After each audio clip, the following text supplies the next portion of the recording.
15. ipuina, lapurra eta etxe txakurra. Lapur bat zebilen gauza asko osten, eta heldu zen aberatz baten etxera. Irten zion atarira sakurrora handi eta etxezain egoten zenak, eta diotxa, zedakar zu honak kaltegin gaizto horrek? Erantzun zion lapurrak, agoizilik, to ogizati bat, eta ez egizu zaunkarik ez auzikirik egin. Diotxa sakurrak, ematen didazu ogi hau ondo naiz, edo zure estalgile izan adin.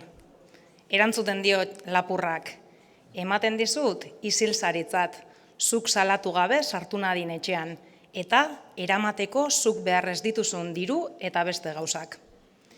Baina diotxa sakurrak, nork emango dit niri bizi naizen arteko ogia hiltzen badidazu nire jabea, edo eramaten badizkiozu dauzkan diru eta beste ondasunak? Naizenuke oraingo gipuzka bategatik galdu dezadan bizitza guztiko ogia?